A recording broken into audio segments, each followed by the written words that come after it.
नमस्कार प्रेक्षकांनो, लग्नानंतर होईलच प्रेम या मालिकेमध्ये आज आपल्याला नंदिनी आणि काव्या वसुआत्याचे तोंड कसे गप्प करणार आहेत हे पाहायला मिळणार आहे. भाग खूप इंटरेस्टिंग असणार आहे, त्यामुळे प्लीज तुम्ही चॅनलला सबस्क्राईब करा. तर चला व्हिडिओला सुरुवात करूया. आज नंदिनी, काव्या, पार्थ आणि जीवा या चौघांची हळद असते. चौघेही मस्त तयार झालेले असतात. नंदिनी आणि काव्याने पिवळ्या कलरच्या साड्या नेसलेल्या आहेत, तर जीवा आणि पार्थने पिवळ्या कलरचे ड्रेस घातलेले आहेत आणि मस्त अशी त्यांची हळद चालू असते. त्यांच्या हळदीसाठी मीरा आणि सत्या आलेले आहेत, साधी माणसं या सिरियल मधले. तर आता मीरा आणि सत्या पार्थ आणि जीवाला हळद लावत असतात.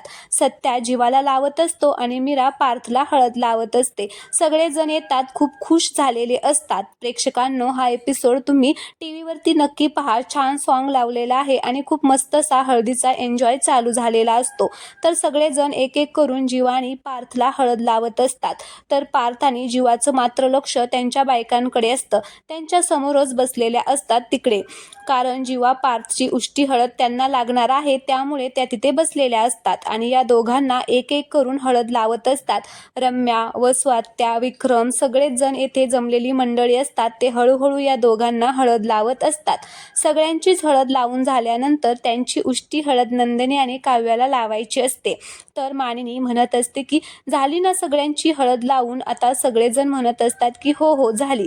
तर मग मानिनी म्हणत असते की मीरा, या दोघांची उष्टी हळद मुलींना नेऊन दे ना. तर असं म्हटल्याबरोबर पार्थ लगेच तिच्या हातामध्ये हळद देतो. तर जीवा सुद्धा त्याच्या समोरची हळद उचलतो आणि खूपच गडबड करत असतो. तर सगळेजण म्हणत असतात अरे हो हो, हळूहळू काय एवढं. तर सगळेजण हसायलाच लागतात. तर जीवा म्हणत असतो की उजव्या हातातली नंदिनीची आहे. तर मानिनी म्हणत असते की हो माहिती आहे तिला, लक्षात आहे तिच्या.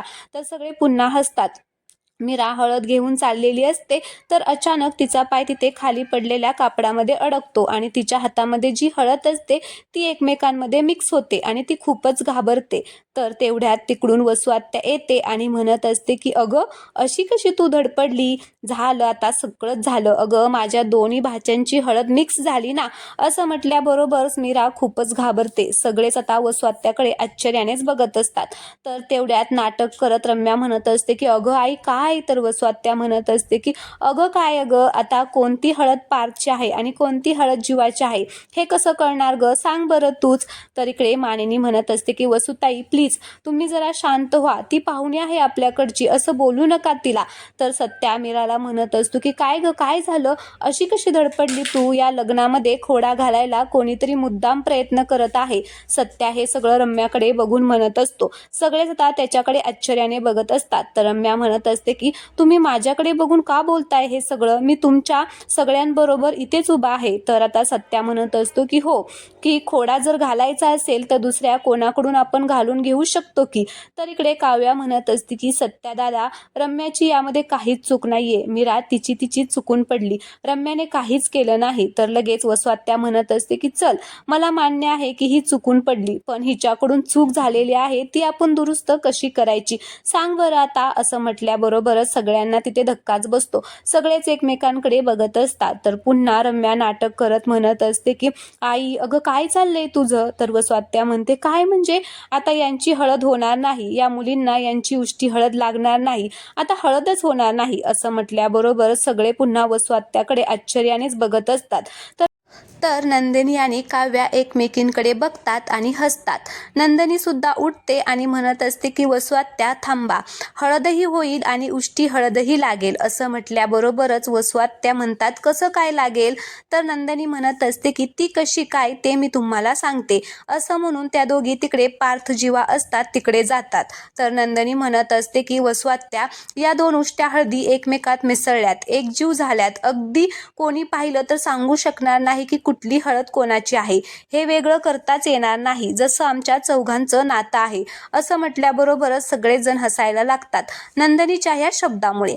तर नंदिनी म्हणत असते की आमच्या चौघांच्या बाबतीत जे काही झाले ना, त्यामुळे आम्ही एकमेकांशी घट्ट बांधले गेलेलो आहे.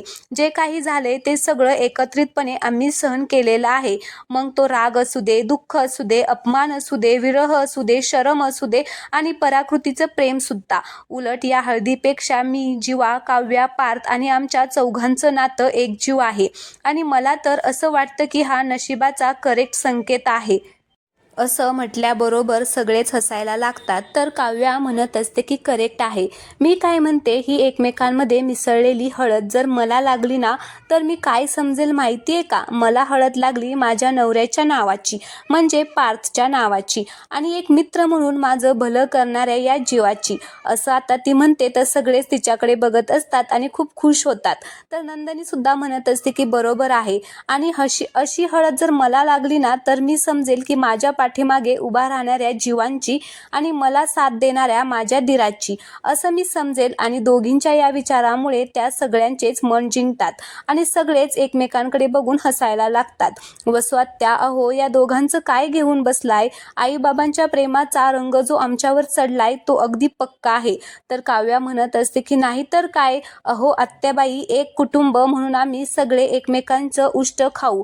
मग उष्टी हळद काय चीज आहे? त्यामुळे मीराकडून काहीही चूक झालेली नाही. तर नंदिनी म्हणत असते की उलट आमच्या या घरात येण्याने भाऊ वेगळे होणार नाही, तर या हळदीसारखे एकत्र येणार आहेत, हे सांगत आहे ही उष्टी हळद. असं म्हणून नंदिनी मीराच्या हातातली हळद घेते, एक हळद काव्याच्या हातात देते आणि तिला हळद लावत म्हणत असते की तुझ्या नवऱ्याची म्हणजे पार्थची हळद, आणि ती काव्याला हळद लावते.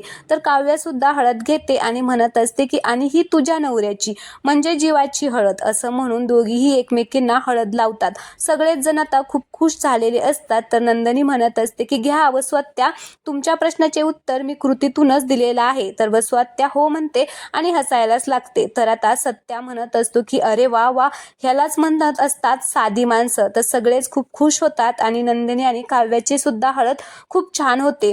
त्या दोघींनाही आता उष्टी हळद लावली जाते. एक एक करून आता त्या दोघींना सगळे हळद लावतात आणि हळदीचा कार्यक्रम ते खूप छान असा पार पडलेला आहे. तर चला, हा व्हिडिओ तुम्हाला आवडला असेल तर चॅनलला सबस्क्राईब करा आणि व्हिडिओला लाईक करा. धन्यवाद.